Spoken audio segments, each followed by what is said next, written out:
NASA basically doubling down on that claim that the military will be used, Kimani Ichung'wa, in this election to rig the polls. What is your reaction? I think it's absurd, all these allegations, I said, even of the ballot papers and now the military. And it's nothing new. I think it started with the IBC, the first IBC commission that was there before this one. This one came in, there were similar allegations against the commission. We moved from IBC, we moved to the late General Kaiseri. Fortunately, passed on before he rigged, as they purported. After being appointed into office, Matiang'i is planning to rig. From Matiang'i to the police, now from the police to the military. I think the president put it very well today in Tala and in Embu, that the only army he needs for this election is the army of Kenyan voters. The army of Kenyan voters that he's been going out in over 570 campaign rallies across the country, selling his agenda to the Kenyan people. That's the only army that he needs. And made it clear that our national defense forces have that singular responsibility of safeguarding the lives and property of Kenyans within our borders and without. So there's nothing here? Nothing to do with the military in elections. The KDF has said that the documents that NASA shared, Norman, were taken out of context, and it was irresponsible to share the names and numbers of officers, active duty officers. One, it's good that there is an admission that the documents are authentic. I didn't expect anything because there was a determination on our part to prove the veracity of these documents. So we're happy that they admitted that the documents are authentic. The documents are authentic, they're saying, but you're not reading them correctly. They don't say what you say they say. Two, they say that the documents are quoted out of context, but they do not provide the proper context in which the documents should be read. They simply say, read out of context. If you say you have interpreted these documents in an improper context, then provide the framework through which these documents should be able to be interpreted and communicated. But thirdly, is we did not just go to the press without a proper interrogation of these documents. We had a proper interpretation of every sentence and word, and the tenor of that word as used in that document. And the conclusion was one that there was a well-elaborate plan to have the military engaged in subverting the will of the people of Kenya on 8th of August. And what I will tell you is that there are patriotic Kenyans in our armed forces that have refused to be part of a scheme to be used in a mandate that is not conferred on them by the Constitution and by the people of Kenya. So to dismiss, and you saw the minister yesterday came to address the press, and her statement was laced by mere denials as expected, but admitted that she had not seen documents. A clever cabinet secretary will first get seized of the documents, share them with the officers that are in charge of the ministry she heads before she comes to the press. But the eagerness to come to the press to come and offer denials that are not backed up by fact, that are not substantiated, clearly shows a regime that is riding on denials to try and mask a scheme that is only the route they are depending on to win this election. Yeah. Is this possible, what NASA claims, Simiyu, in your experience? Let me start from the fact that the military accepted the document is authentic. Now, having served in the military, and many of us outside here, our military is saying the document was taken out of context, but we also read the document. And you can pick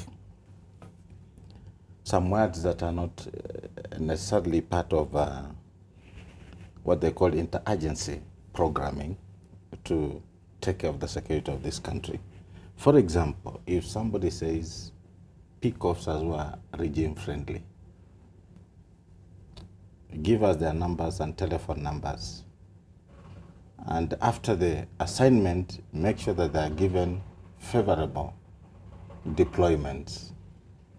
Our interpretation is different from politicians. And Larry, I don't want to get into the politics of these two.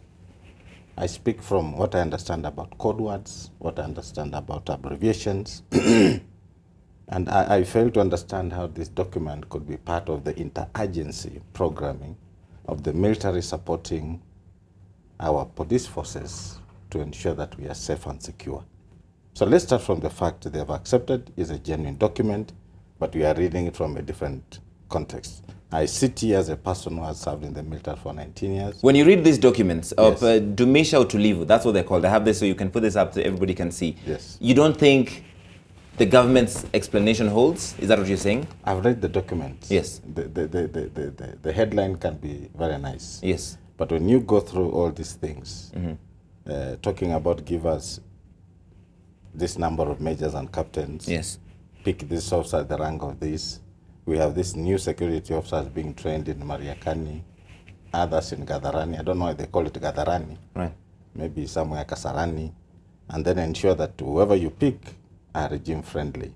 To me, it leaves a lot of openness on how Right. and why the language should be that way. If really our military, and let me tell you this, we have superb military in this country. Let me just finish. We have one of the best in Africa. We have one of the most versatile professional military we have.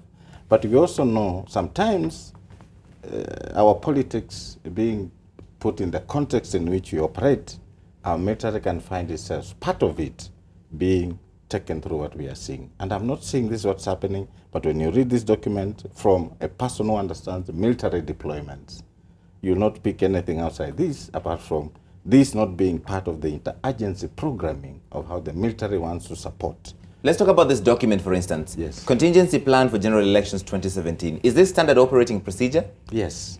They are supposed to have a contingency plan to support the police. Right. This is right. It's correct. It's within the law. But And I've just come with the act here. You see, it says, Article 241 of the Constitution, the Defense Forces, 1, shall be responsible for defense and protection.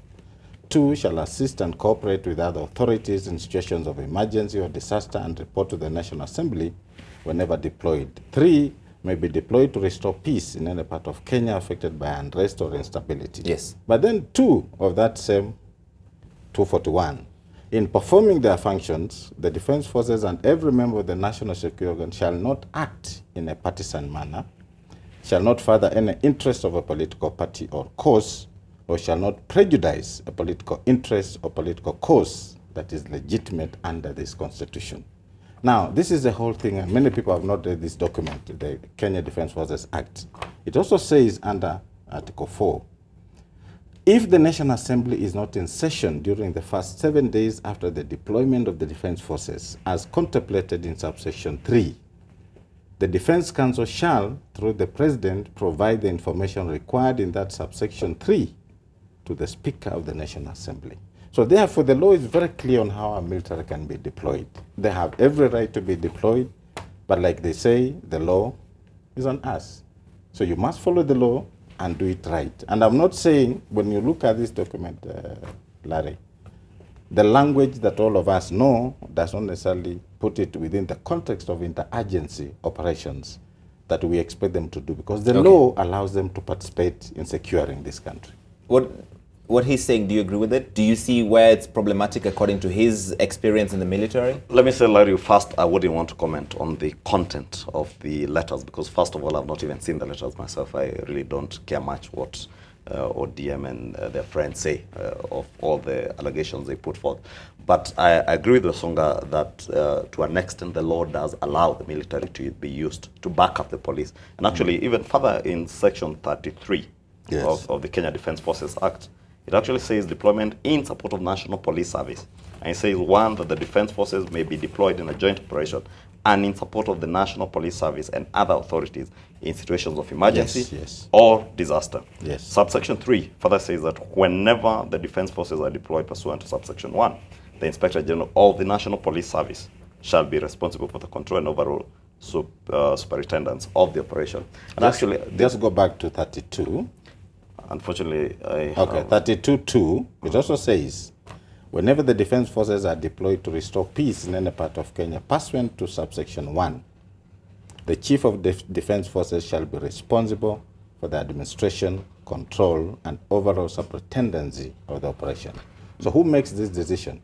Is the Commander-in-Chief. The Commander-in-Chief. Yeah, so therefore, he has to come out very clearly that this operation will be under the Inspector General or it will be under the D. So that is the law.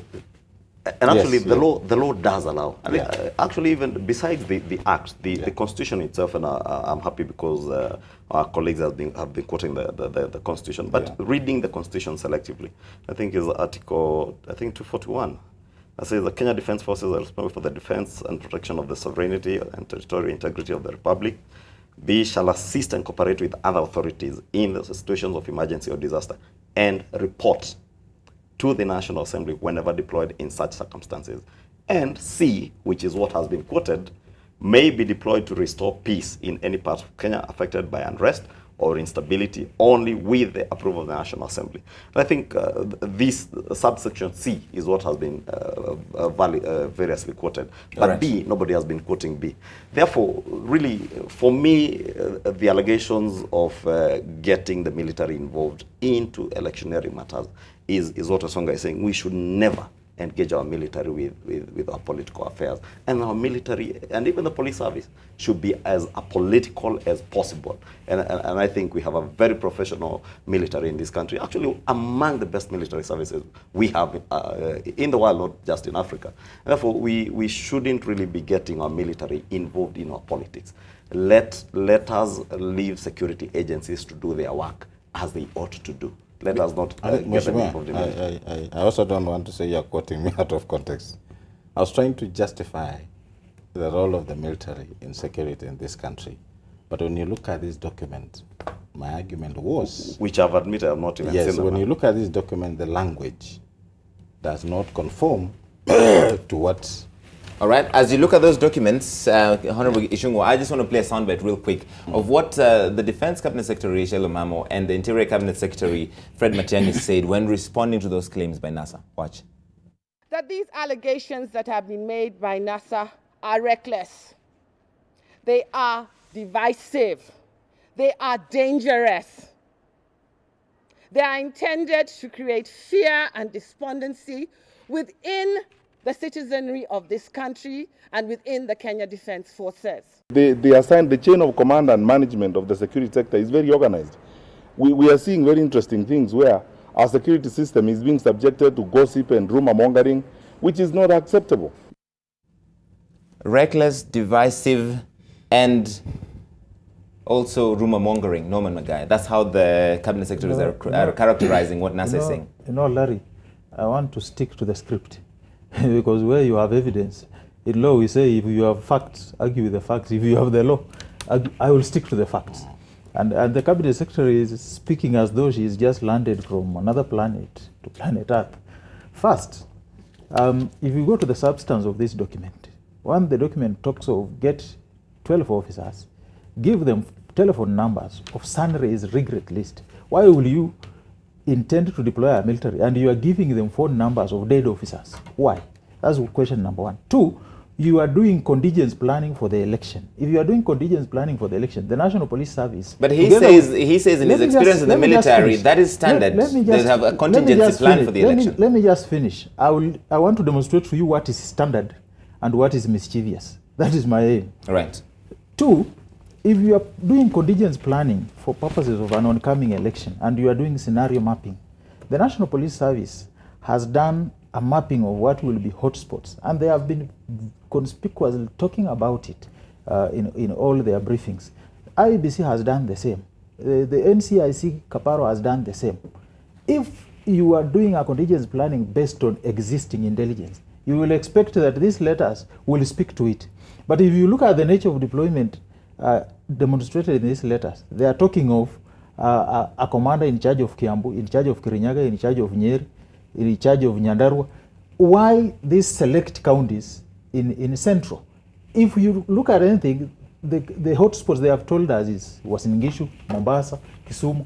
How comes, if it is a contingency plan to contain violence, it is not contained in this document? Secondly, thirdly, if you are planning to contain skirmishes emerging out of an electoral process, why will the military, number one, need land cruiser mounted signal jammers?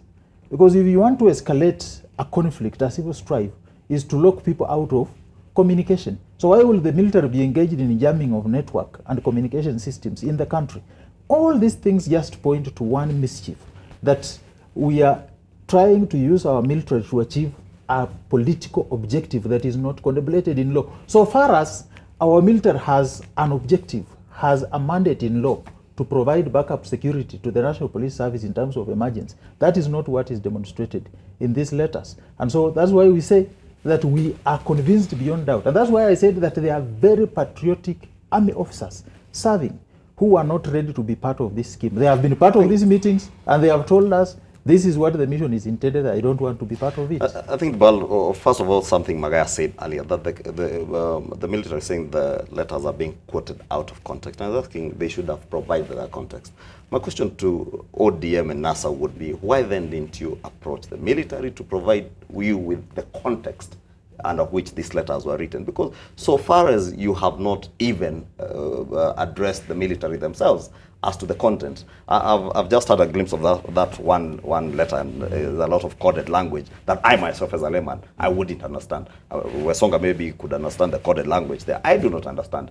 Magaya, Raila Odinga, and Wetangula are not military people. There is a Therefore, you are all not military people. We should have left it to those officers who are saying that, yes, these letters are ours, but the context in which you are quoting them is not the right content.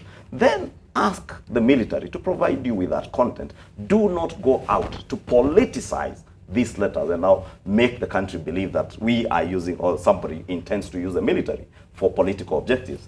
And that's what we are saying, and that's what the president has been asking you. Be patriotic enough. Respect these officers. Those officers that you call patriotic, respect their patriotism. That there is no officer in the military who would seek to be enjoined in any covert activities around political electioneering. And therefore, let us go out, Magaya. Advise your principals to go to Nakuru, to go to Kikuyu, go to Kericho, and sell that agenda that you have to Kenyans, to the army of Kenyan voters that is waiting out there, to hear from you what you have to offer to Kenyans. Kenyans are so tired of all these allegations and counter-allegations day in, day out. You spend more time in press conferences than in rallies selling your agenda to the people.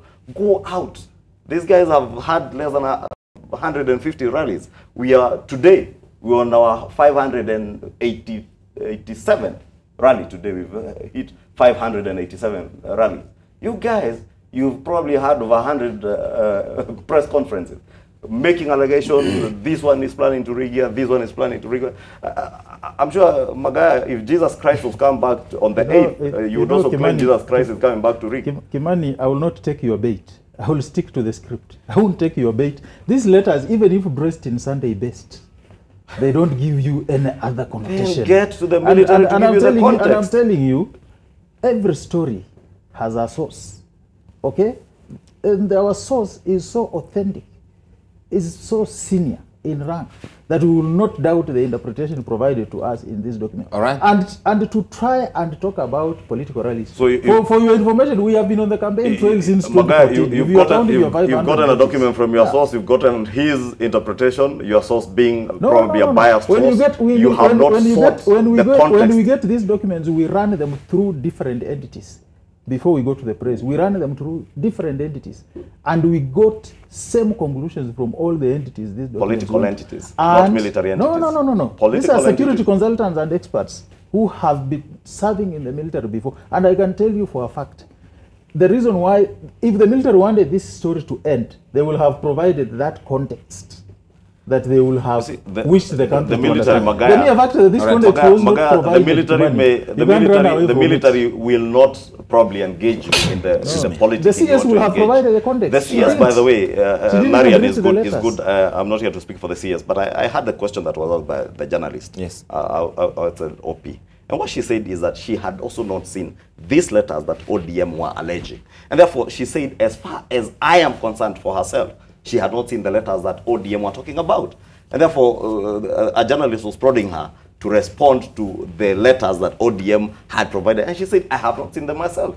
And if you are a CS, will you go to the media without having a look at the documents? You are heading the ministry. Who would respond to these letters. And that's why I'm also very careful, Larry, not to comment on anything to do with the content of those letters. Because the people who would comment, who rightfully can give us what is entailed in these letters, whether they are legit or not, is the military. Therefore, my position is, before you went, as responsible leaders, before you went out to call the press, it would have been easier to walk to Kenya Defense Forces and get the right... What I will tell you, Kimani, there is only one way for somebody to become president in this country. face the electorate. This ballot means that that Uhuru is engaging in, trying to use security forces Magaya, to I've told you, manipulate Uhuru Kenyatta today has just told you the only army he requires is the army of Kenyan voters. Gentlemen, you don't out there expect people to convincing, say, not the I'm going military. to steal. The military will be there to make sure you don't cause chaos. Gentlemen. Question, Simiyu Werunga, you have experience in the military. Yeah. Edward Karanja asks, the military does not leak the documents, and if they do, they never agree to it. Why this? Now, this is actually the point I was coming on to. If I was the commander-in-chief with the Kenya Defense Forces, I'll be a very worried man. Because for the military to allow itself to leak its documents, it's a very bad sign of a semblance of lack of cohesion. So if I was the president of this country, my concern, apart from the politics around this document, will be how come that for the first time we are getting documents leaked, and when you look at that document, it's written secret. So Larry, my concern, and this is actually my point that I was going to make, I'll be asking myself as a commander-in-chief, how come a document that is secret, and you know secret is a level of confidentiality. Right. And for it to be marked secret, it is next to top secret, which means there are very few people who have access to this kind of document. So for it to leak to the public, or wherever it leaked to, my concern as a commander-in-chief and as a chief executive of this country will be asking myself, are we seeing some lack of cohesion in our military? That so me, it speaks to a disagreement among the generals or the senior officers? At whatever level, just for it to have leaked, and is a secret. You know, the level of secret is next to the top. So for it to have just leaked, whether it was given out voluntarily or whether it was leaked out, to me, my concern as a country will be, are we having a military that we've relied on for years as the most cohesive unit in this country getting some level of lack of cohesion? Do we know for sure, though, that these documents are authentic? Because Mark Baraza wonders, may you clarify an authenticity of the coded military letter? It was just said by the military spokesperson. Yes. And once the military spokesperson speaks, he's not speaking as an individual. That's one thing Kenyans need to know. For that person to sit and address the media and say, we agree, those are authentic documents, this is a decision that has been made by CDF. Because he speaks for the Chief of Defense Forces. Right. So for him to sit and say, we agree, these are authentic documents, but the context is wrong, he is speaking on behalf of the Chief of Defense Forces. He's speaking on behalf of, so it is authentic. There's no question about it. Because for them to come out and say, they must have known that this thing, I'm sure they even had a copy and confirmed first before they came and said it's authentic. Number two, Larry, on the same. And I like mentioning Madam Rachel Mamo. If you are speaking on a national issue like this one and remove the politics out of this dangerous venture that we politicians are taking us through, I'll have expected the minister in charge of defense to be flanked by her military generals as she was issuing this statement to Kenyan people. Not police officers, because she's not in charge of police. And I saw people behind her were police officers and Mr. Matiang'i. Yes. So in a very normal working democracy, we should have expected Madam Rachel Mamo to stand, address the nation, flanked by the ministry that she is in charge. That to me speaks volumes again about the seriousness that some of us Kenyans take on matters of national security. Okay. Yeah. In conclusion, Norman, the Kenya Defense Forces has no plans whatsoever, this statement said, to rig the elections as alleged. We recognize that the Kenya Defense Forces has no role to play in the management and supervision of the general elections. This is the sole responsibility of the IEBC. On paper, that is correct. That statement on paper is correct. But in practice, going by the evidence in these documents, it doesn't speak to a Kenyan military that is devoid, that is apolitical, that is completely non-partisan as the law contemplates. Right. Because if you look at the nature of the operation, assuming for good intention that they were planning for a contingent plan just in case the elections get messy, right, one will expect that you will want to deploy your most experienced soldiers to be able to quell if there is civil strife or if there is an emergency. But the document talks of new soldiers. The involvement of new soldiers itself is very fishy, because we are dealing with soldiers who have not built networks within the military, will not be able to report back. Two, you want to demobilize these soldiers immediately the operation is over and give them favorable deployment. itself does not point to a force that is being prepared for purposes of an election. And if you look at the agenda of the meeting they were having on Friday, on 28th, some of the items on that agenda does not really point to a military that is preparing to enforce law and order in the election.